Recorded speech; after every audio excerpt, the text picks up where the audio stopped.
Hello, good morning everyone. So welcome to this online class. We are going to start the session with the first chapter in class 12, which is entitled the Indus Valley Civilization. As you can see here, it's known as Bricks, Bits and Bones. It's a very interesting chapter and a reason for us to be proud because we as Indians are a part of one of the most ancient civilizations in the world. So I have made a brief structure or timeline, which is an introductory for the chapter. Okay, so the Indus Valley Civilization, as you can see here, so it is known as one of the oldest civilizations of the world.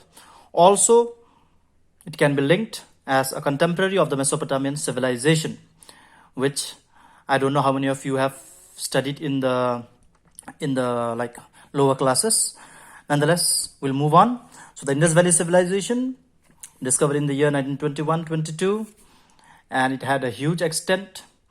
Major parts of the Indus Valley civilizations today are in Pakistan, and it had a huge extent, covering a huge distance and covering many states of northern India. So we'll come to that later, but now we'll talk about something very interesting.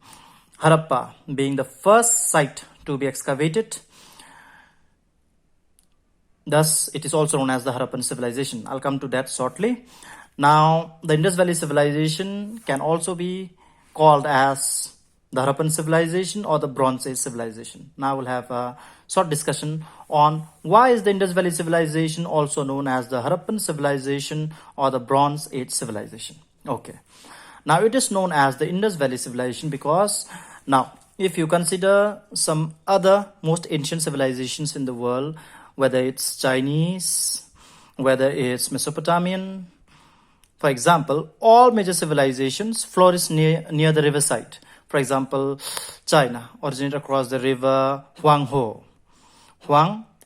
Okay, for example.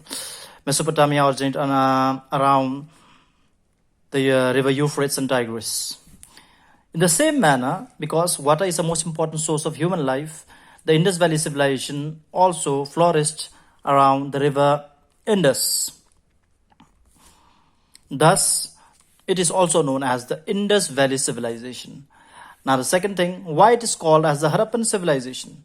Because as I told you earlier, Harappa was the first site to be excavated, the first site to be discovered. Now if you look at this map, now this is the extent of the Indus Valley civilizations. As we can see, the major sites today are in Pakistan. For example, Harappa, the first site to be excavated. Thereafter, we come to places like, here, you can see the major sites like Harappa and Mohenjo-daro here.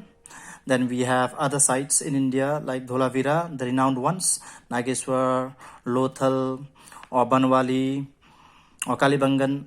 So what I was telling you is, Harappa was the first site to be excavated. Thus, it is also known as the Harappan civilization.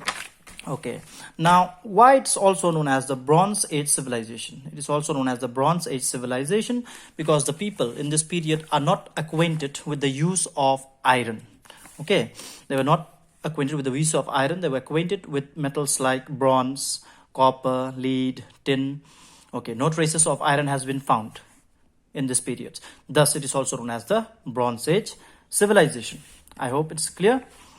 So thus, it is linked with, because the traces have been found during excavations and trade links had been established between Mesopotamia and the Indus people. Thus, it is a contemporary of the Mesopotamian civilization. And it is very ancient. Now, when we talk about the phases, it is very interesting. The Indus Valley civilization can be categorized into three phases: early, mature, and late.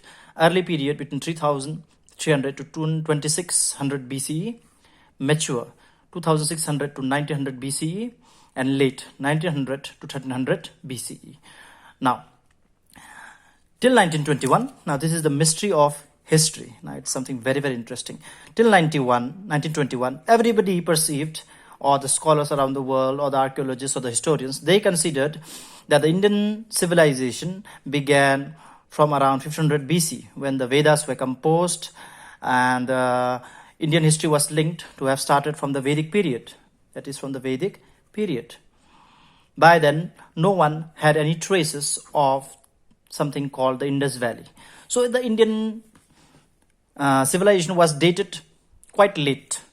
But 921, when the Harappan civilization or the Harappa was excavated, Indian history was pushed thousands of years behind, thus linking it as a contemporary of Mesopotamian civilization, and thus the Indian civilization was pushed back thousands of years behind. And this is the timeline, as you can see here, a contemporary of Mesopotamia. You will study Mesopotamian civilization when you are in the 11th grade. But for now, let's focus on the Indus Valley civilization. Now, this is the phase where, this is the evolutionary period of the Indus Valley civilization, where certain sites developed, as you can see here, areas of early Harappan occupation. Now, there were not many sites here. Code DG, okay, which is a very important site. And these are the major sites which developed in this period, in the evolutionary period. But by the time we come to the mature period and late period, we'll see the civilization advancing and making tremendous progress and reaching its peak of advancement, particularly in the mature period. And eventually by the later period, we will see the downfall of this civilization, which will be discussed in the coming days. So let's have a quick recap of what we learned today. We talked about the introductory on the Indus Valley civilization, calling it one of the oldest civilizations in the world, also linking it as a contemporary of the Mesopotamian civilization. We talked about the period of discovery. We talked about the first site. We talked about the names, also known as Harappan civilization or the Bronze Age civilization. I've specified the reason why. Then we talked about the phases. The most advanced phase was the mature phase. And as I told you, the Indus Valley civilization is well known for its renowned town plannings, for its drainage system, for its arts and crafts, and many other things which we'll be discussing in the upcoming classes. So I hope you understood this much. Please link it with the text or any other sources available. I'll also be sending some other necessary information in this regard. Thank you and have a nice day.